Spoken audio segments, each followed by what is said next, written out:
Start tonight with the breakdown and a story you'll only see on 7 News. There could finally be some payback in the tale of Talbert Street. Good evening, I'm Michelle Marsh. And I'm Josh Chapin in for Scott tonight. Our Washington, D.C. reporter Felicia Ashley has been covering the first-time homeowners who bought into a city program. The district paid developers $6 million to build the homes. Families paid and moved in. Yeah, but they were deemed unlivable. Felicia joins us live now on Talbert Street.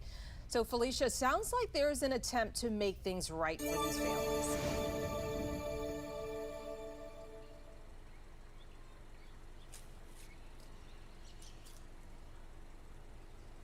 There's a plan to give these families a grant so that they can get some of the money that they've lost back, as well as have the opportunity to get a new home.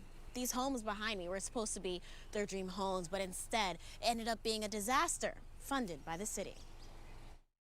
The district provided millions in funding to 2 companies, Stanton View Development LLC and River East at Anacostia LLC. The developers built 46 condos. I've kept in contact with the now former homeowners who tell me just months after moving in, they noticed that walls were separating, sewage seeped through floors, the ground was shifting. Their brand new homes were literally falling apart. Tion Jones was just 24 years old when he joined the DC program to buy his first home. He says this grant will give back what was lost. We spent from 2018 to 2024 being displaced, worried, stressed. People have families now and kids that have grown up in kind of temporary housing, moving around.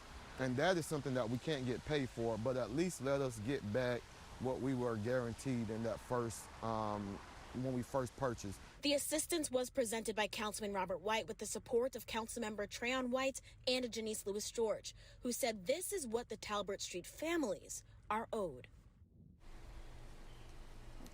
Now, in addition to that, there was a judge that ruled that the families could sue the city for what was done here and what happened. However, the city council, with the support of the mayor, passed legislation that essentially removed all their liability for the project that they launched and started for these families.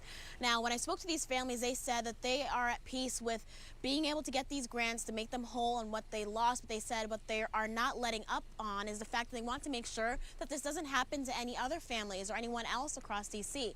Interestingly enough, though, I was there as city council members said that they are not confident that this won't happen again, even through all of this time and all that families have endured. They have not come up with a plan to make sure that this does not happen again. For now, reporting live from Talbert Street in Southeast D.C., Felicia Ashley, 7 News. All right, Felicia, thank you.